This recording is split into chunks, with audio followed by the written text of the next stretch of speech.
Let's assume you've had COVID-19. You might believe you're immune, in the clear to go about your normal life without safety precautions. But with scattered reports of recovered cases testing positive again, a lot of people are wondering if it's possible to develop immunity at all.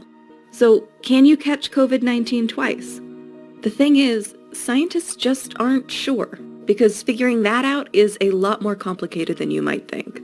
When a pathogen like a virus manages to get into a human, their body will signal an alarm. This will start what's referred to as the innate immune response, and consists of physical, chemical, and cellular defenses against pathogens. Often enough, this works, and the invader is killed. But sometimes you need a second attack.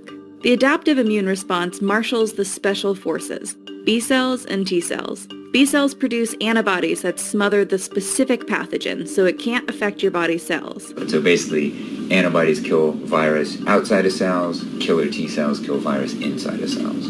So once your body fights the pathogen, what stops you from having to fight off the same attack over and over? Well, your body has a secret weapon to protect you against any future attacks from the same pathogen, memory cells. Memory cells are basically the specialized T cells and B cells that stick around as guards. That way, if you encounter the virus again, the army will be readily waiting to kill that invader instantly. This is immunity.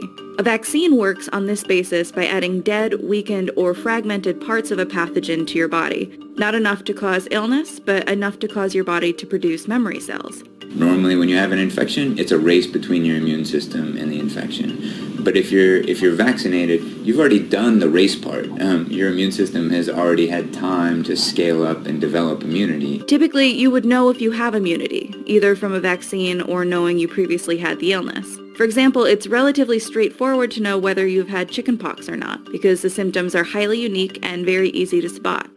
But let's presume you know you've had COVID-19. You now have immunity and are safe, right? To test this theory, one early study infected monkeys with the COVID-19 virus.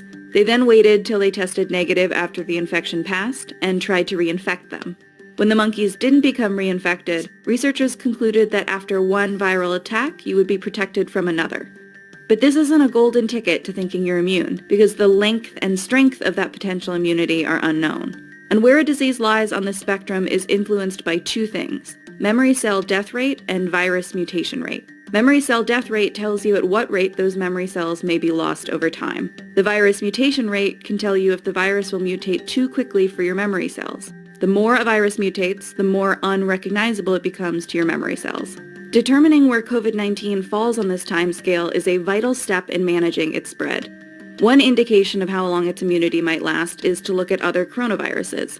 Those who have contracted SARS-1 have been found to have immunity for about 2 to 3 years, and the same time frame has been seen in other coronaviruses that can cause the common cold. Yet early signs have shown that this virus tends to mutate slowly. But there's another indicator into immunity strength and length, the serology test. The serology testing is a blood test for the presence of antibodies against that specific virus or that specific disease. Importantly, these are tests that can be done after you've recovered from symptoms. And you don't have to know exactly when that person was infected. And so that's a very powerful way to count how many people have actually been infected, whether they recognize the symptoms or not. These tests can measure how many antibodies are in the sample by looking at how they block or respond to the virus. These measurements can help to understand immunity levels and how long immunity could last.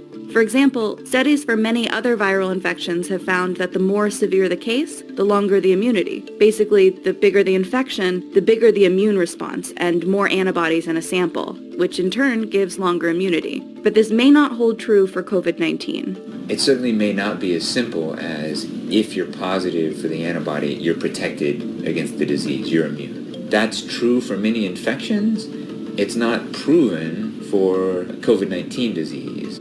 And the effectiveness of certain serology tests for COVID-19 has been mixed. Some tests are being misused, and others were brought into the United States before the FDA could approve them. The result has been poor detection rates, some as low as 20%. These are the same types of tests as a pregnancy test. And so there's no way people would take pregnancy tests if they were only accurate 60% of the time. And there have been instances of false positives, which can be extremely dangerous because they arm people with a false sense of potential immunity. But these problems aren't universal, and the FDA has begun approving a select few that show much higher accuracy. So with an accurate serology test, would you be immune? Well, one early Chinese study found 30% of those who tested positive for the virus had little to no detectable antibodies, which would suggest that immunity isn't guaranteed. Though this has been challenged by another study that found all patients tested had significant antibody levels. But other issues such as age or health could play into these responses. Is it going to be 0.1% of people who can get reinfected 3 months later, or is it going to be a higher number in the elderly? Once more accurate and universal testing is underway, more studies can begin to more precisely examine how long this immunity may last and who has it. So our best bet right now is to keep our distance and assume we're not immune at all.